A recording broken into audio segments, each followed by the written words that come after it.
This is Sonic, and you're watching JD Frank 20.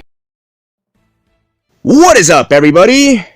Once again, SEGA strikes again. Whenever Nintendo has an announcement, SEGA always counterattacks. Yeah, so that's interesting right there. We finally learned who this archaeologist and historian is after 2 to 3 years of teases from SEGA.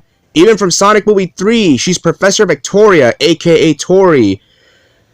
Also, is it just me, or was Tails crushing on her as Orbot cockblocked them as payback for the previous Tailstube episode? Sound off below. Yeah, so here's the rundown, obviously. Details on Professor Victoria. But yeah, man, I agree. I mean, Tails didn't get a chance to impress her, obviously. No thanks to Orbot right here. As you're seeing the screenshots right here. That's fantastic right there. Yeah, so we finally got information about her whereabouts. Fancy that. On the day of Nintendo's supposed Direct, let's be real, it was a Metroid Prime 4 Direct. But that's neither here or there. Yeah, it's kind of adorable that Tails admired Professor Tori's work. He didn't want to embarrass himself in front of his idol, apparently. Well, he did in a way. No thanks to Orbot. Yeah, thank you for that. You know, in my honest opinion, I honestly think this is leaning towards Sonic X Amy Unleashed. It just makes perfect sense when you think about it, because Sonic X Shadow Generations put a lot of emphasis on the Robotnik bloodline, obviously. Gerald's whereabouts, his family tree, obviously. Maria, obviously, and her family tree, and it all adds up when you think about it. And if I know SEGA, they would want to capitalize off this and have a diary just for Professor Tori, a.k.a. Victoria, alone. You know, you don't think a steelbook or a diary of her whereabouts, her origins after 2 or 3 years of teases here or there would be interesting? People would buy that instantly, just like they did for Professor Gerald's diary. People will buy it easily.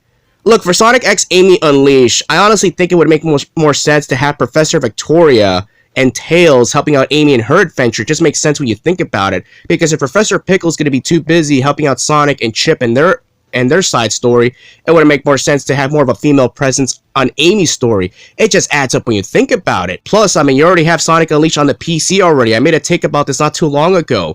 It's one of the most beloved games out there, and SEGA is aware of this. Like, guys, they're giving you basically the game on a silver platter.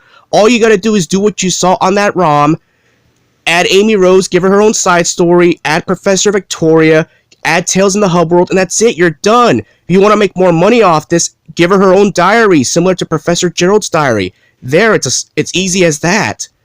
Again, everybody, let me know what you all think about this. I'm glad that we finally got answers right here, you know, about Professor Victoria, a.k.a. Tori, which is fantastic.